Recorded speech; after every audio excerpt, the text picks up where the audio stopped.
This last week sure has been intense. I mean, we'll start with Jordan's mom. She was laid to rest on Saturday, and then work has been busy, and as always. And it's just really weird not having Jordan around here this week. And I guess for me, I'm still in this existential slump. I'm not sure if the funeral helped or made it worse. Well, the funeral, it was at Kate's church. Jordan actually got up and he gave a eulogy, and man, I was so proud of that guy. He was very well in control of himself in spite of all of his grief, and he was poised and he was eloquent. I just cannot believe how the last few months have grown that guy. As he talked, he shared quite a bit about his family and what he calls their transformation over the last few months. Last fall, Jordan's family, all of them, they were non-religious except for Kate. In fact, his family was one of my few pieces of evidence about how people who don't go to church are better people than those who do. Well, I guess that when her health went south, she started checking things out, and honestly, that really surprised me. And I guess I also feel kind of sheepish about that because I didn't know about any of that. I didn't know about her coming to faith. Well, Kate's pastor, this guy's name is Aaron, and he seems like a pretty good guy. He gave this really good talk. And I say talk because it wasn't really what I would call a sermon. It was more like he could have been sitting across the table from me saying the exact same things.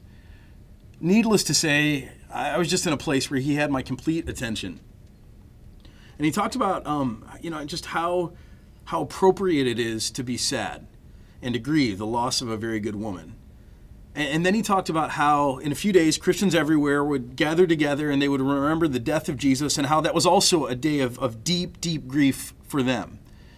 He said it was that way because it was not only the loss of someone they loved, someone who was important, but he said that it confronts all of us with how twisted and dark the world is, that we would destroy one so good.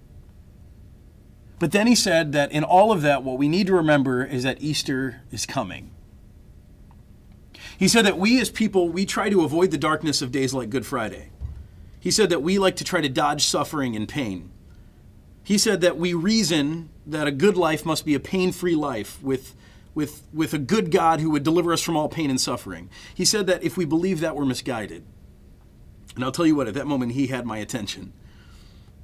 Because then he went on to say that a truly good God is one who can see us through the pain of life, even through death, and bring us to Easter. Now, I don't remember everything he said next. He said something about how Easter isn't just a day for Jesus, but it's a day for all of us, especially for Jordan's mom. And then he said that Easter is God's way of turning things on their head, of turning tragedy into a blessing. He said that Easter is the assurance that death never wins and that the grave can never really take a good person down, a person who belongs to God. And it was strange how comforting I found all of his words. I mean, maybe Jordan's mom hasn't been silenced after all. Maybe she didn't just go away. I don't know. He went on and he said some other stuff about how Jesus offers us life. And I remember thinking as he talked just about how sincere he sounded when he said it all. He wasn't preachy and he wasn't showy. But for me, that made him twice as convincing in my book because he seemed like a guy who just really, really wanted to help people.